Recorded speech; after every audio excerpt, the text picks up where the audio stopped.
Hello दोस्तों, मैं Saurabh Gandhi pivot trading dot net से स्वागत करता हूं आप सभी का एक और वीडियो के अंदर। दोस्तों, आज के इस वीडियो के अंदर हम एक टूल, एक स्ट्रेटेजी के बारे में समझेंगे और किस तरीके से वो स्ट्रेटेजी को आप इस टूल के थ्रू यूज कर सकते हैं। तो दोस्तों, मैं जिस स्ट्रेटेजी के बारे में आज बात करने वाला हूं वो है पेयर ट्रेडिंग। आप में से बहुत से लोगों ने पेयर ट्रेडिंग के बारे में ऑलरेडी सुना होगा कि किस तरीके से उसके अंदर ट्रेडिंग होती है, किस तरीके से पेयर्स बनाते हैं। तो ये एक मैनुअल प्रोसेस होता है जनरली जब आप मैन्युअली इसके अंदर ट्रेड करते हैं।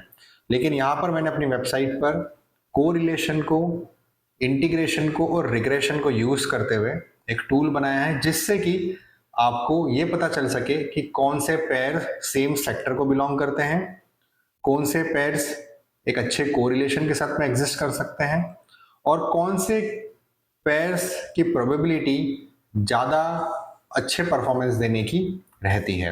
तो चलिए ये दोस्तों, बिना समय बर्बाद करे शुरुआत करते हैं कि पेयर ट्रेडिंग आप किस तरीके से हमारे वेबसाइट के टूल को यूज करके पोजिशनली कर सकते हैं। तो सबसे पहले आपको आ जाना है हमारी वेबसाइट pivotrading.net पर। यहाँ पर आने के बाद में आना है टूल्स और स्ट्रेटेजीज वाले सेक्शन के अंदर। उससे पहले आपको जाना है लॉगिन, और लॉगिन में जाने के बाद में अगर आप हमारे वेबसाइट के रजिस्टर्ड यूजर हैं तो आप यहाँ सर गूगल का लॉगिन कर सकते हैं या फिर आप यहाँ से किसी भी ब्रोकर के अंदर लॉगिन करके इस टूल को यूज कर सकते हैं। तो यहाँ से मैं अब इसको अंदर लॉगिन करूंगा। यहाँ पर मैंने अपने जीमेल से लॉगिन कर लिया है और अब यहाँ पर मैं जाऊंगा टूल्स और स्ट्रेटेजीज में।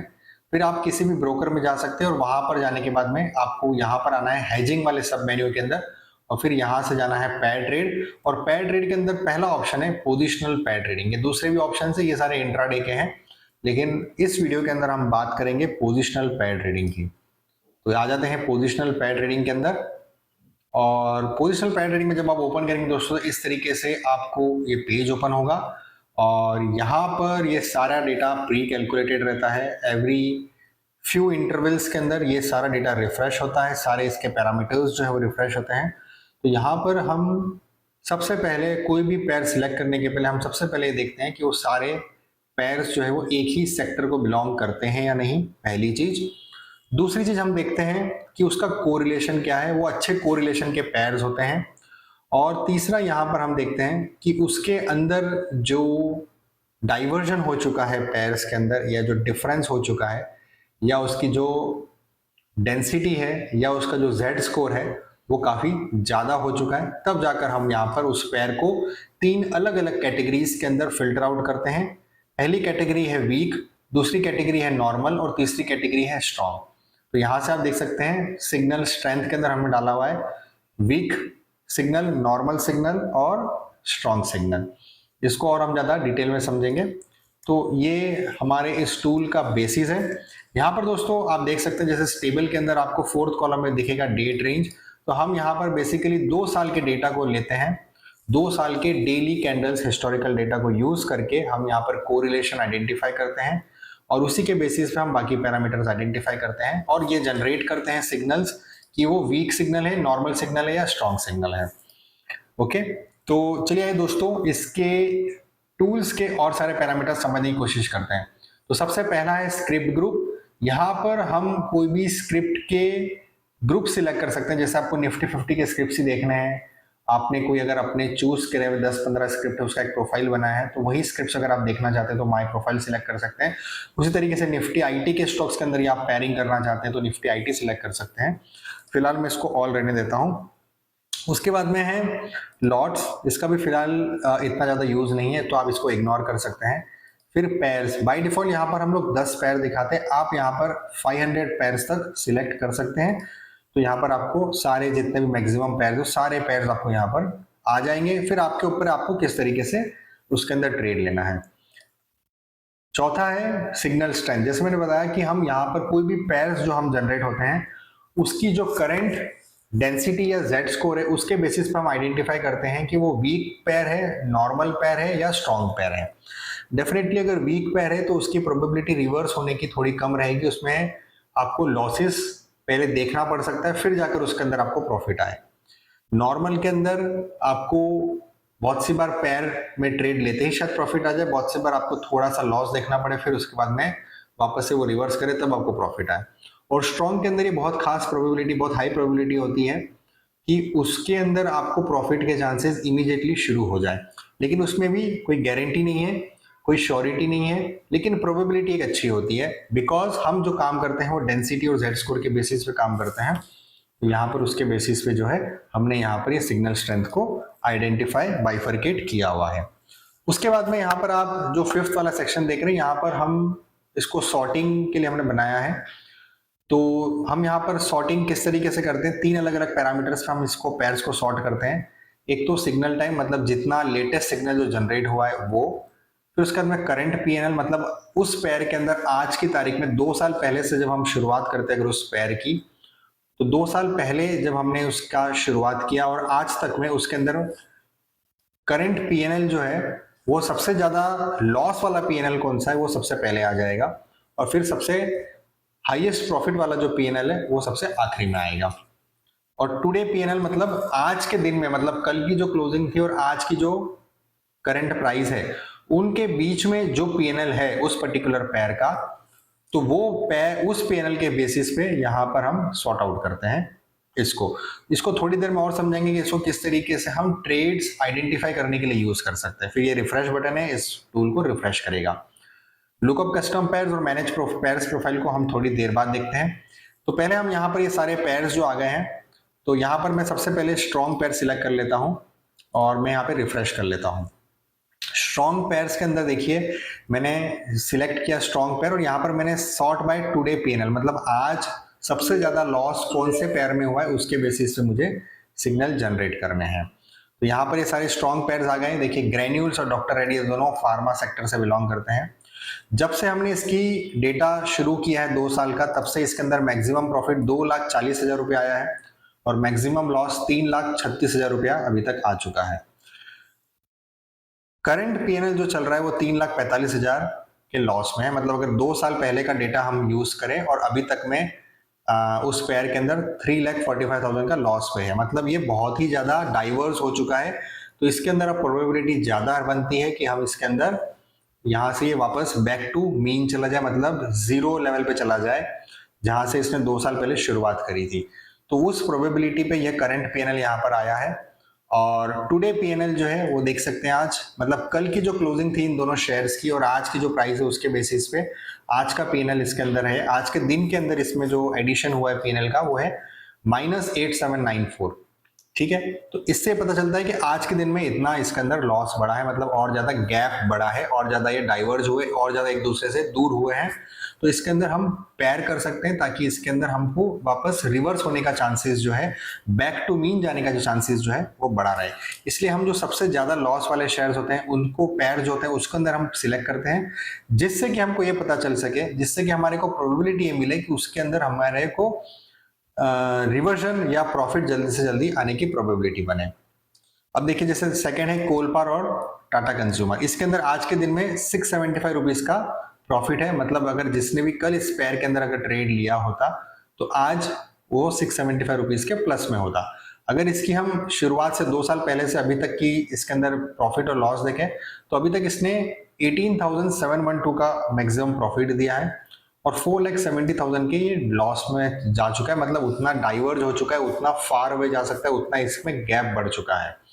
तो ऐसे जो ज्यादा बड़े हुए गैप्स हैं उन्हीं के अंदर हमको ट्रेड लेना चाहिए, जिससे कि हमारे को रिवर्स जाने के, बैक टू मीन जाने की प्रोबेबिलिटी ज्यादा हो। तो इसलिए मेरी हमेशा कोशिश ये रहती है कि अगर मैं कोई भी पैर सिलेक्ट करता हूं तो मैं जो मैक्सिमम लॉस वाले पैर होते हैं या जो जिसमें गैप बहुत ज्यादा हो जाता है वो पैर सिलेक्ट करता हूं, जिससे कि मुझे फिर से जो है उस पैर्स के मीन में जाने के लिए प्रोबेबिलिटी ज्यादा मिले और उसके अंदर मुझे ज्यादा प्रॉफिट होने की प्रोबेबिलिटी रहे।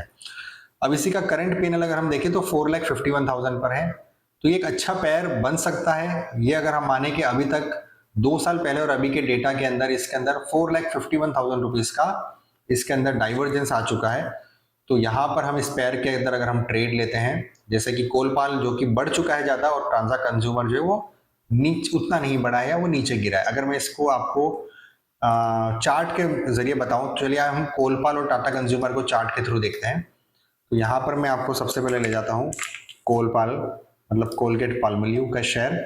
और यहाँ पर हम ऐड करते हैं दो स्क्रिप्ट्स को पेयरिंग जब करनी है तो आपको यहाँ पर कंपेयर वाला जो ऑप्शन है इसके अंदर आपको जाना है और यहाँ पे हम दूसरा डालेंगे टाटा कंज्यूमर। तो टाटा कंज्यूमर डालने के बाद में अच्छा यहाँ पर आपको जब आप सिलेक्ट करते हो तो यहाँ पे सेम स्केल वाला जो ऑप्शन आता है उसको आपको सिलेक्ट करना है। तो देखिए ये जो कैंडल्स बनी हुई है ये पहला वाला कोलगेट पाल्मोलिव वाला चार्ट है और जो लाइन चार्ट है वो टाटा कंज्यूमर का है। आप देखिए दोनों चिपक चिपक के चल रहे हैं, मतलब दोनों में कितनी ज्यादा कोरिलेशन है कि दोनों साथ साथ चल रहे हैं। ये तो आज का 5 मिनट्स का चार्ट है। अब हम इसको 30 मिनट्स के चार्ट में देखते हैं। तो 30 मिनट्स के चार्ट में ये कैंडल का चार्ट हो गया और ये देखिए लाइन चार्ट नीचे है, मतलब टाटा कंज्यूमर काफी ऊपर चल रहा है और सॉरी कोलगेट काफी ऊपर चल रहा है और टाटा कंज्यूमर नीचे चल रहा है। तो इसमें क्या बनता है, कोलगेट को हमें सेल करना है और टाटा कंज्यूमर को बाय करना है। इस तरीके से पेयर ट्रेड होता है ताकि बाद में वापस जाकर ये दोनों जो है सेम लेवल पे आ जाए। अगर हम इसको थोड़ा और बड़ा टाइम फ्रेम ले 3 आवर्स का तो देखते हैं 3 आवर्स के टाइम फ्रेम में देखिए ये दोनों चार्ट जो है देखिए ऊपर जब यहाँ पे गैप बढ़ता है तब हमें ट्रेड लेना चाहिए। फिर देखिए गैप वापस से इस पॉइंट पर आकर जो है वो रिड्यूस भी हो गया, तो यहाँ पर हमारा प्रॉफिट बुकिंग होने के चांसेस होते हैं। फिर देखिए यहाँ पर और ये पॉइंट पे ये 23 जुलाई वाला जो पॉइंट है यहाँ पर देखिए और ये इसमें फिर से गैप बढ़ा हुआ है। तो फिर से हम यहाँ पर जब रिवर्स ट्रेड लेते हैं तो फिर से इस पॉइंट पे 29 जुलाई के बाद से फिर से दोनों सेम हो जाते हैं और यहाँ पर हमको प्रॉफिट बुक करने का चांस मिलता है। उसी तरीके से अभी क्या हुआ है, अभी कोलगेट ऊपर की तरफ है और टाटा कंज्यूमर नीचे की तरफ है। तो कोलगेट के अंदर सेलिंग बन सकती है, टाटा कंज्यूमर में बाइंग बन सकती है। इसको और बड़ा टाइम फ्रेम सिलेक्ट करेंगे हम डेली चार्ट्स, तो फिर हम देखते हैं। देखिए डेली चार्ट्स में आप देख सकते हैं कि ये कितना ऊपर जा चुका है और ये अभी तक इतना नीचे है। तो प्रोबेबिलिटी है कि ये काफी नीचे आएगा और ये ऊपर जाएगा। इस प्रोबेबिलिटी के बेसिस पे हम इसके अंदर पेयर ट्रेड कर सकते हैं। ये आगे फिर से हम हमारे टूल के अंदर, तो इस तरीके से यहाँ पर हम ये सब सिलेक्ट कर सकते हैं। अब यहाँ पर देखिए लास्ट कॉलम है डेज और चेंज का। तो डेज का मतलब होता है कितने दिनों से ये दोनों के बीच में गैप बढ़ता जा रहा है। अब 0-0 का मतलब होता है कि इसमें कोई कंसेक्यूटिव डेज में गैप नहीं बढ़ा है। अभी लास्ट रिसेंटली जो भी है कल तक इसके अंदर प्रॉफिट था, मतलब कल का जो दिन था वो दोनों कन्वर्ज हो रहे थे, डाइवर्ज नहीं हो रहे थे। यहाँ पे 2 डेज लिखा है, इसका मतलब 2 दिन से कोलगेट और टाटा कंज्यूमर के अंदर गैप बढ़ रहा था और 2 दिनों के अंदर कितना गैप बढ़ा है 1.03% का। ठीक है, उसी तरीके से देखिए ये वाला जो है अशोक लेलैंड और मारुति, यहाँ पर भी आप देख सकते हैं कि 2 दिन से गैप बढ़ रहा था और कितना गैप बढ़ा है ऑलमोस्ट 4.96% का। तो इससे भी हमको पता चलता है कि हमको कौन से पेयर्स के अंदर ट्रेड लेना चाहिए या कौन से पेयर्स में हम ट्रेड ले सकते हैं। अगेन ये सारी प्रोबेबिलिटी का गेम है, इसमें कोई श्योरिटी नहीं है कि ये सारे पेयर्स आपको प्रॉफिट ही देंगे। लेकिन जो लोग पेयर ट्रेडिंग के कॉन्सेप्ट से फेमिलियर है वो जानते होंगे कि पेयर ट्रेडिंग में किस तरीके से जो डाइवर्जेंस है, जो गैप है और उसको किस तरीके से हम रिवर्जन के लिए यूज कर सकते हैं और उससे प्रॉफिट जनरेट कर सकते हैं। तो ये तो मैंने आपको एक सिंगल स्ट्रॉन्ग्स वाले बताए। जनरली मैं क्या करता हूँ, मैं यहाँ से ऑल सिलेक्ट करता हूँ, ऑल सिलेक्ट करता हूँ, यहाँ से मैं 500 पेयर सिलेक्ट करता हूँ और मैं टुडे पीएनएल सिलेक्ट करके इसको रिफ्रेश करता हूँ।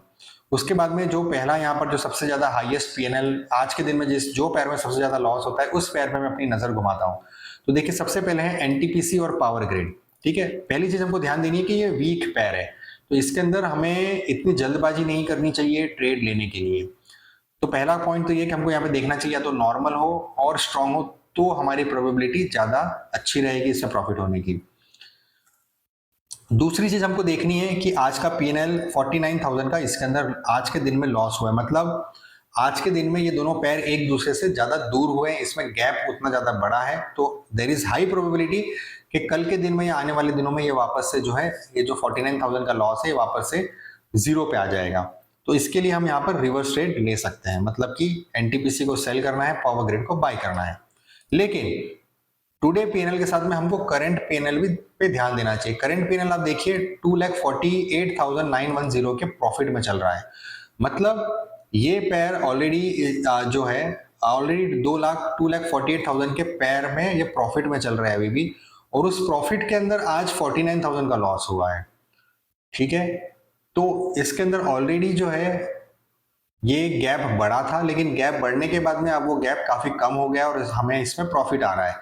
लेकिन आज के दिन में ही खाली इसमें लॉस आया था, तो हम इसको एक बार के लिए इग्नोर कर सकते हैं। हमें ऐसे पेयर ढूंढने जिसमें आज के दिन में भी लॉस आया हो और जिसमें करंट पीएनएल भी जो लॉस पे चल रहा हो अपने मैक्सिमम, ताकि उसके अंदर हम अभी हमारी प्रोबेबिलिटी जो है प्रॉफिट की और ज्यादा बढ़ जाए। देखिए दूसरा पेयर जो इसमें 40,000 का लॉस है, लेकिन यहाँ पर again Tata consumer, Tata Motors और अशोक लेलैंड इसमें 2,16,000 का करंट पीएनएल चल रहा है, मतलब प्रॉफिट चल रहा है। तो ये ऑलरेडी प्रॉफिट में है, तो इसके अंदर अगर हम कोई ट्रेड लेते हैं तो हमें और ज्यादा प्रॉफिट होने की प्रोबेबिलिटी कम रहेगी। अब तीसरे ट्रेड में आते हैं Bajaj auto and Tata Motors. अब इसमें देखिए ऑलरेडी करंट पीएनएल चल रहा है 1,64,000 का लॉस, उसमें आज 34,900 का ऑलरेडी और लॉस ऐड हुआ है। मतलब ये अभी तक लॉस में चल रहा है, मतलब ये ऑलरेडी गैप में है, अभी तक इसका गैप पूरा कन्वर्ज नहीं हुआ है और आज 34,900 का और ज्यादा गैप बढ़ा है। तो साथ ही साथ आप देखिए 4 दिनों से ये इसके अंदर गैप बढ़ता जा रहा है और टोटल गैप जो है वो 8.976% का हो चुका है अगले लास्ट 4 डेज में। तो ये एक अच्छा ऑप्शन है, यहाँ पे हमको सारे पैरामीटर्स मिल रहे हैं कि ये काफी एक दूसरे से दूर जा रहे हैं, तो इसके अंदर कन्वर्ज होने के, बैक टू मीन जाने के चांसेस हैं, तो हम इस पैर को कंसिडर कर सकते हैं। हालांकि फिर हमें देखना है कि वीक है कि नॉर्मल है क्या स्ट्रांग है। तो ये वीक पैर है, तो अगेन वीक पैर के अंदर हमें हो सके उतना लास्ट ऑप्शन हमें देना चाहिए ट्रेड लेने के लिए। तो यहाँ पर हम इसको फिलहाल होल्ड पे रख सकते हैं कि हम इसको फिलहाल ट्रेड नहीं लेंगे, हम वेट करेंगे कि ये स्ट्रांग या नॉर्मल रेंज में चला जाए, फिर हम जाकर इसके अंदर ट्रेड लेंगे। लेकिन ये जो पैरामीटर्स हैं 4 डेज 8.76, ये जो टुडे पीएनएल है, करंट पीएनएल है, ये हमें सजेस्ट करते हैं कि हमें इसके अंदर ट्रेड लिया जा सकता है और प्रॉफिट की प्रोबेबिलिटी बनती है। ठीक है, तो इस तरीके से हमें ट्रेड ऑफ करना है, हमें बेस्ड ऑन वेरियस सिनेरियोज हमें ये डिसीजन लेना है कि हमें इसमें ट्रेड लेना है या नहीं लेना है। साथ ही साथ फिर आप क्या कर सकते हैं कि इसके अंदर हम चार्ट्स में जाके इसको चेक भी कर सकते हैं, जैसे बजाज ऑटो और टाटा मोटर्स, ये दोनों ऑटो सेक्टर्स हैं। तो चलिए आइए इसको हम देखते हैं एक बार। यहाँ पर मैं बजाज ऑटो लगा लेता हूँ, पहले वाला जो मैं कंपेयर हटा देता हूँ। ये बजाज ऑटो का चार्ट ओपन हो गया। अब यहाँ पे मैं लगाऊंगा Tata consumer, sorry Tata Motors. तो टाटा मोटर्स लगा दिया। अब देखिए यहाँ पर ये डेली चार्ट है और यहाँ पर आप देखिए कैसे यहाँ पर ये दोनों सेम थे, फिर यहाँ पर गैप बढ़ गया, फिर यहाँ पर वापस पास में आ गए इस पॉइंट पे, और देखिए यहाँ पर फिर से जो है ये गैप बढ़ गया यहाँ पर। अब ये फिर धीरे धीरे करके वापस यहाँ पर गैप जो है 0 हो गया था। तो यहाँ पर सोचो जिसने यहाँ पर ट्रेड लिया इस पॉइंट पे, उसको यहाँ पर 1-2 महीने के अंदर कितना अच्छा प्रॉफिट मिल गया। फिर देखिए वापस से यहाँ पर गैप बढ़ रहा है, एक ये पॉइंट पर है और एक ये पॉइंट पर है। तो यहाँ पर भी ट्रेड लेना चाहे तो ले सकते हैं, आपको इससे पता चलता है कि इसमें गैप कितना है। तो ये वापस से 0 पे गैप कभी ना कभी तो आएगा, तब जाकर आपको प्रॉफिट होगा। तो इसमें पेशेंस रखना भी बहुत जरूरी होता है। तो ये एक चीज। अब इसके अंदर हम जैसे ही नीचे और स्क्रॉल करेंगे तो देखिए नॉर्मल वाले सेक्शन भी आए, जैसे कोलगेट पाल्मोलिव और यूबीएल। ये नॉर्मल वाला सेक्शन है, इसके अंदर 5,40,000 का लॉस चल रहा है और ये 21,000 के आज का इसके अंदर लॉस है। तो देखिए यही वजह से मैंने इसके अंदर आज ट्रेड लिया था, या मेरी ऑलरेडी इसके अंदर पोजीशन है। यहाँ पर मैं अगर आपको दिखाऊं कोलगेट और यूबीएल की, देखिए ये मेरा यूबीएल का पोजीशन है और यहाँ पर आपको मैं ट्रेड दिखाऊं,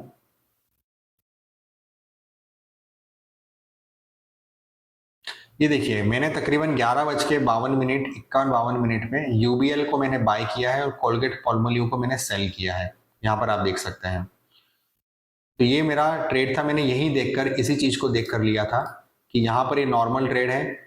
इसका मैक्सिमम लॉस अभी है, देखिए मैक्सिमम लॉस 5,28,000 था, आज 5,40,000 हो गया है और आज ही 21,000 ऐड हुआ। मतलब आज ही ये सबसे ज्यादा डाइवर्जेंस पे है, सबसे ज्यादा गैप के ऊपर है और एक नॉर्मल क्राइटेरिया के अंदर में भी आ रहा है। तो ये काफी अच्छा ट्रेड हो सकता है, इसलिए आज मैंने इसके अंदर एक पेयर ट्रेड लिया। और वही आप देख सकते हैं यहाँ पर 11:51 मैंने पेयर ट्रेड लिया। ये सारे देखिए आप मेरे सारे पेयर ट्रेड्स, ये सारे मैं पेयर ट्रेड्स करता रहता हूँ। और ये देखिए आज का मेरा पीएनएल है 1,04,000। ये अलग अलग पेयर्स जो मैंने पोजिशनली किए थे, इसमें लॉसेस भी होते हैं, कभी 2 लाख लॉसेस होता है, कभी 3 लाख लॉसेस भी होता है और कभी कभी 10-20 हजार के लॉसेस भी रहते हैं, कभी प्रॉफिट भी उसी हिसाब से होता है। क्योंकि मैं यहाँ पर मल्टीपल पेयर्स के अंदर काम करता हूँ। देखिए इतनी सारी पोजीशंस मैंने आज क्लोज कर दी, ये सारी पोजीशंस जो है मैंने आज क्लोज कर दी। श्रीराम फाइनेंस के साथ में मैंने चोला फाइनेंस का पेयरिंग की थी। तो अगर मैं यहाँ पर आपको दिखाऊं तो देखिए श्रीराम फाइनेंस और चोला फाइनेंस, यहाँ पे चोला फाइनेंस में मुझे 14,000 का लॉस दिखा रहा है, श्रीराम फाइनेंस में 35,000 का प्रॉफिट। तो दोनों को मिला के मुझे 20,000 का प्रॉफिट मिला, तो मैंने पेयर को एग्जिट कर दिया। उसी तरीके से और भी दूसरे पेयर्स हैं, अशोक लेलैंड और ईशर मोटर्स का पेयर था, आइशर मोटर। तो देखिए यहाँ पे अशोक लेलैंड के अंदर मुझे 50,000 का प्रॉफिट है, आइशर मोटर में मुझे 28,000 का लॉस है। तो तकरीबन मुझे दोनों मिलाकर 22,000 का प्रॉफिट हो गया, तो मैंने पेयर्स में एग्जिट कर दिया। उसी तरीके से सारे पेयर्स एग्जिस्ट करते थे, जिंदल स्टील और हिंडाल्को में मैंने पेयर बनाया हुआ है और भी ऐसे अलग अलग पेयर्स बने हुए हैं। तो सारे पेयर्स मैं यहाँ से इसी तरीके से सिलेक्ट करता हूँ, इसको स्टडी करके फिर जिसमें प्रोबेबिलिटी मुझे ज़्यादा लगती है वहाँ मैं सिलेक्ट करता हूँ। तो मैं सारे कॉलम्स का यूज़ करता हूँ। सबसे पहले मैं देखता हूँ कि सिग्नल स्ट्रेंथ क्या है, उसके बाद मैं देखता हूँ कि उसका करंट पीएनएल क्या है, और फिर मैं देखता हूँ कि आज के दिन में उसमें कितना लॉस बढ़ा है, और फिर अगर जरूरत पड़ती है तो मैं देखता हूँ कि उसके अंदर कितने कंसेक्यूटिव डे से जो है वो नुकसान चल रहा है। देखिए यहाँ पर एलआईसी और श्रीराम फाइनेंस के अंदर 8 दिनों से कंसेक्यूटिव गैप बढ़ता जा रहा है और ऑलमोस्ट 17% का गैप बढ़ चुका है। तो यहाँ पर सोचिए कितनी अच्छी प्रोबेबिलिटी हो सकती है कि यहाँ पर ये 17% पूरा हमको वापस से जीरो होने का चांसेस हो। तो यहाँ पर अगर हम ट्रेड लेते हैं तो एक प्रोबेबिलिटी रहती है कि 17% हमें यहाँ पर प्रॉफिट हो जाए। तो इस तरीके से हम इसको एनालाइज कर सकते हैं इस टेबल को। यहाँ पर कोई रिकमेंडेशन नहीं है कि आपको इसमें लेना है, ये सिर्फ एक फिल्ट्रेशन आपको टूल करके देता है। फिर आपको कौन से ट्रेड लेना है ये आपके ऊपर डिपेंड करता है, आपके एनालिसिस पे डिपेंड करता है। ये टूल सिर्फ और सिर्फ आपका समय बचाएगा, आपको हेल्प करेगा टूल्स पेयर्स को आइडेंटिफाई करने के लिए, और आपको एनालिसिस करने में कि कौन से पेयर में प्रोबेबिलिटी ज्यादा है प्रॉफिट होने की। देखिए यहाँ पर अभी तक, और मैं इसको अगर नीचे तक लेके जाऊं तो ऑलमोस्ट यहाँ पर हमने 224 पेयर्स बन चुके हैं। उसमें देखिए कुछ किसी किसी पेयर में मदर सन और बालकृष्ण इंडस्ट्रीज आज के दिन में इसमें 87,000 रुपीज का प्रॉफिट हुआ है खाली आज के दिन में। तो ऐसे भी पेयर्स होते हैं जिसमें एक दिन के अंदर इतना प्रॉफिट होता है। ये देखिए जो सबसे ज्यादा प्रॉफिट वाले सबसे नीचे है मदरसन सुमी और हीरो मोटो को, इसके अंदर 79,000 रुपीज का प्रॉफिट है। लेकिन ये वीक कैटेगरी में है, जो जितनी ज्यादा रिस्क लेता है उतना ही ज्यादा रिवॉर्ड के भी ऑप्शन रहते हैं। तो आप इसके अंदर और भी इसको अपने एनालिसिस अपने तरीके से इसको यूज करके इस टूल को यूज कर सकते हैं। और ये इन सारी चीज़ों का, सारे जो टेबल्स के जो पैरामीटर्स हैं उसका मैंने आपको एक्सप्लेनेशन दिया। साथ ही साथ अब ये दो चीज का मैं और आपको एक्सप्लेनेशन देता हूँ कि लुकअप कस्टम पेयर्स और मैनेज पेयर्स प्रोफाइल का क्या मीनिंग है। सबसे पहले देखते हैं मैनेज पेयर्स प्रोफाइल। मान लीजिए आपके पास में 50 लाख रुपीज का फंड है और आप इसके अंदर 10-20 पेयर्स के अंदर एक साथ काम कर रहे हैं, लेकिन आपको पता नहीं कि आपने कौन कौन से पेयर बनाए थे और फिर आपको ट्रैक करने में डिफिकल्टी हो रही है। तो उसके लिए आप मैनेज पेयर्स प्रोफाइल यूज कर सकते हैं। जैसे मैंने आपको बताया कि मैंने आज जो है कोलगेट पाल्मोलिव और यूबीएल ये दोनों का पेयर मैंने आज ट्रेड लिया था। तो इसको मुझे आगे भी ध्यान रहे कि मैंने पेयर्स में ट्रेड लिया था, तो मैं यहाँ पर मैनेज पेयर्स प्रोफाइल करूंगा। तो यहाँ पर मैं अपने पेयर को ऐड कर देता हूँ। कौन से स्क्रिप्ट को मैंने बाय किया था, कौन से स्क्रिप्ट को मैंने सेल किया था, वो मुझे सिलेक्ट करके ऐड पेयर टू प्रोफाइल कर देना है, फिर ऑटोमेटिकली यहाँ पर ऐड हो जाएगा। देखिए सबसे लास्ट में आप देख सकते हैं कोलपाल और यूबीएल, ये मैंने इसके अंदर पेयर को ऐड किया हुआ है। और यहाँ पर आप देख सकते हैं कि जैसे इससे आपको पता चलता है कि टुडेज रिजल्ट जो है वो कितना रहा है। तो अगर आपको सारे पेयर्स नहीं फॉलो करने तो आप अपने हिसाब से कुछ सिलेक्टेड पेयर्स भी अपने प्रोफाइल में ऐड कर सकते हैं और उसको यहाँ पर ट्रैक कर सकते हैं। तो यहाँ पर भी आपको पता चल जाएगा 2 दिन के अंदर कितना लॉस, कितना कंसेक्यूटिव लॉस हुआ है। जैसे यहाँ पर अशोक लेलैंड और ईशर मोटर्स के अंदर 2 दिन के अंदर 5% का डिफरेंस बढ़ा है, लेकिन आज इसके अंदर 21,000 रुपीज का प्रॉफिट हुआ है। पीएनबी और इंडसइंड बैंक के अंदर आज 43,000 रुपीज का प्रॉफिट है। तो ये सारे पेयर्स मैंने कभी ना कभी ट्रेड लिए थे, या इसमें से काफी सारे पेयर्स जो है मेरे ओपन पड़े। जैसे आप देख सकते हैं श्रीराम फाइनेंस और चोला फाइनेंस, ये पेयर मेरा ट्रेड ओपन था जिसको आज मैंने क्लोज किया। यहाँ पर आप देख सकते हैं 6,200 रुपीज का इसका आज का प्रॉफिट दिख रहा है, लेकिन जब मैंने इसमें प्रॉफिट बुक किया तब मुझे ऑलमोस्ट 20,000 का प्रॉफिट इसके अंदर मिल गया था। ये बाद में जाकर प्रॉफिट जो है वो कम हो गया। तो इस तरीके से आप ये मैनेज पेयर प्रोफाइल्स में अपने पेयर्स ऐड कर सकते हैं। मान लीजिए आपने कोई पेयर में काम कर लिया, जैसे मैंने श्रीराम फाइनेंस और चोला फाइनेंस के अंदर अपना पेयर जो है वो क्लोज कर दिया है, तो अब मैं इसको हटा सकता हूँ अपने पेयर प्रोफाइल से। तो मैं इसको क्लिक करूंगा तो ये पेयर हट जाएगा मेरे प्रोफाइल से। देखिए अब श्रीराम और चोला फाइनेंस जो है वो यहाँ से हट चुका है। ठीक है, इस तरीके से आप इसको यूज कर सकते हैं। फिर से मैं इस टूल पे जाता हूँ, यहाँ पे नेक्स्ट ऑप्शन है लुकअप कस्टम पेयर्स। तो लुकअप कस्टम पेयर में जब मैं क्लिक करता हूँ तो यहाँ पर हमें कि आप उनके लिए यूज कर सकते हैं जो जनरली टॉप गेनर्स या टॉप लूजर्स होते हैं। तो उसके लिए मैं आपको सबसे पहले एनएससी इंडिया की वेबसाइट पे लेके जाता हूँ, ताकि आपको पता चले इसको किस तरीके से हम यूज कर सकते हैं अपनी एनालिसिस के लिए। देखिए आज के दिन में सबसे ज्यादा जो शेयर गिरा है वो है टाटा मोटर्स 7.40%। तो यहाँ पर हम क्या करेंगे, हम यहाँ पर बेस स्क्रिप्ट को टाटा मोटर्स सिलेक्ट करेंगे और फिर रिफ्रेश करेंगे। तो इससे हमको ये पता चलेगा कि टाटा मोटर्स किन किन स्क्रिप्ट्स के साथ में पेयरिंग करता है जो उसके सेम सेक्टर को बिलोंग करते हैं, उनका सबका कोरिलेशन क्या है। ये देखिए कोरिलेशन, ये आपको मालूम पड़ जाएगा। उसकी स्ट्रेंथ क्या है, पुअर है, वीक है या नॉर्मल है। तो यहाँ से आपको स्ट्रेंथ पता चलेगी, प्लस पता चलेगा कि वो कितने कंसेक्यूटिव डेज से उसके अंदर लॉस हो रहा है। जैसे टीवीएस मोटर और टाटा मोटर्स, इसके अंदर 4 दिनों से लॉस हो रहा है, और ऑलमोस्ट 11% का लॉस हो चुका है। और आज टुडेज डिफरेंस मतलब आज का कितना डिफरेंस है, -17,000, मतलब और 17,000 का लॉस हुआ है। तो इसके अंदर एक प्रोबेबल पेयर बन सकता है, क्योंकि आज इसके अंदर बहुत बड़ी मूवमेंट आई है। तो हमें ऐसी बड़ी मूवमेंट वाले शेयर्स चाहिए ताकि इसके अंदर आगे जाके जो है वो रिवर्जन आ सके और उसके अंदर हमारा प्रॉफिट के चांसेस बढ़ सके। तो ये एक और तरीका है पेयर ट्रेडिंग करने का। तो ऐसे इस तरीके से अलग अलग इनोवेटिव तरीके हैं जिससे कि आप पेयर ट्रेड कर सकते हैं। ये तो आपको रेडीमेड पेयर यहाँ पर मिल ही जाएंगे, लेकिन आपको लगता है कि आज जैसे टाटा मोटर्स जो है वो 7% बढ़ा, या ओएनजीसी देख लेते हैं 6% आज गिरा हुआ है। तो ओएनजीसी जब इतना गिरा हुआ है तो यहाँ पर हम बेस केप में ओएनजीसी एक बार सिलेक्ट करते हैं, सॉरी दिस वन, ये वाला, इसमें ओएनजीसी को हम सिलेक्ट करते हैं और फिर रिफ्रेश करते हैं। तो यहाँ पर हमें ओएनजीसी के साथ में जितने भी पेयर्स हैं वो सारे आ जाएंगे। देखिए ओएनजीसी के साथ में आईओसी आ गया, बीपीसीएल आ गया, रिलायंस आ गया, पावर ग्रिड आ गया।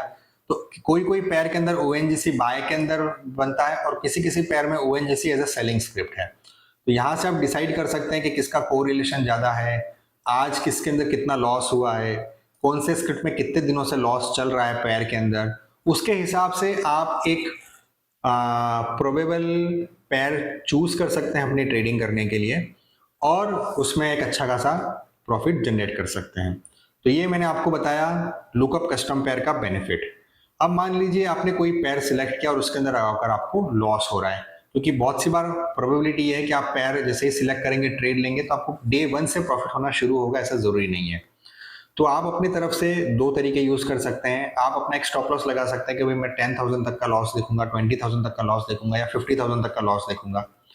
या फिर आप एक और चीज सेट कर सकते हैं कि भाई मैं एक लॉस के बाद में उसको एवरेजिंग करूंगा। मान लीजिए आपने 20,000 रखा, 20,000 का लॉस हुआ तो मैं उसके अंदर एवरेजिंग करूंगा।